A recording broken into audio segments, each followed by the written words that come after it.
I think you care more about the papers than you do me."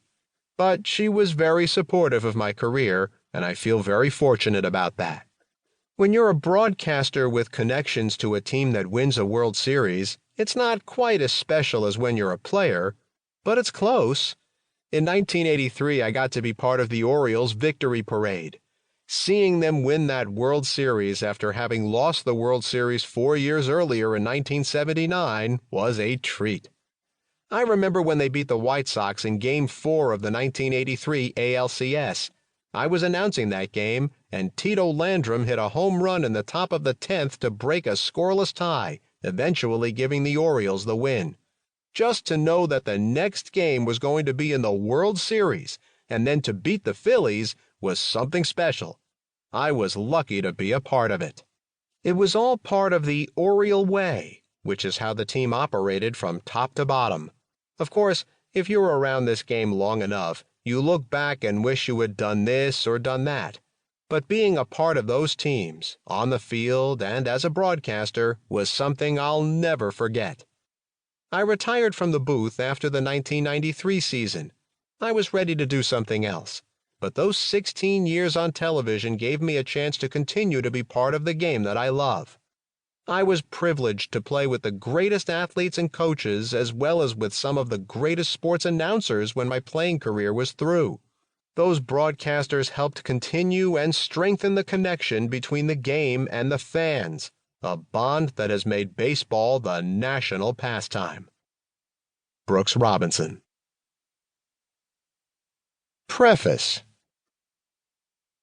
The poet Walt Whitman wrote, "Where is what I started for so long ago, and why is it yet unfound?" Many of us started to listen to baseball broadcasts when we were young. Irrespective of age, it has kept us from growing old.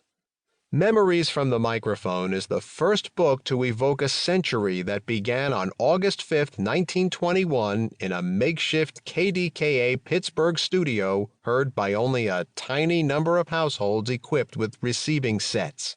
It tells how largely unknown figures became household names, defining events that helped create a community of the caring. Our national game, heard on radio across the entire country, then seen on television, and now accessed via the internet, available everywhere. The book unfolds chronologically. It is statistical, since baseball is, but it's more anecdotal, since tales told well illuminate the game. On the field, not a lot sometimes happens, mused the great Orioles announcer Chuck Thompson, adding that the best announcers rarely let you notice those uneventful moments. This work relates baseball's birth on radio and TV, how the vocation and effect have changed, and how broadcasting's art form has helped baseball remain what Doris Kearns Goodwin calls the most timeless of all sports. Memories tells only part of baseball's verbal history. It is not a substitute, but rather a complement to a trip to Cooperstown.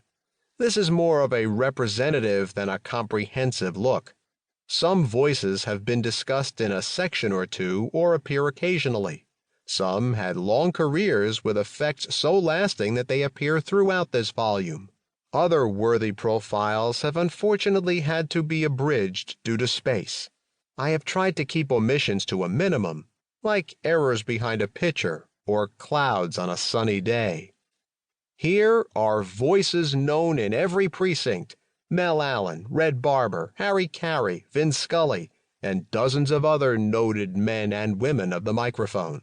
Here are events that changed our lives, from the advent of sound ferried through the air to baseball broadcast around the globe.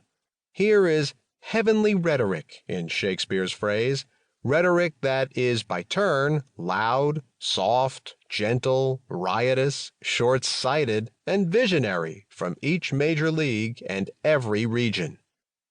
I have tried to give fair space to each club while also respecting facts. The New York Yankees, for instance, have played a much larger role in broadcasting's evolution than the single-season Seattle Pilots. Reliving their stories, I am struck by how many of baseball's great voices climbing the radio or TV stairway developed an identity: showman, cynic,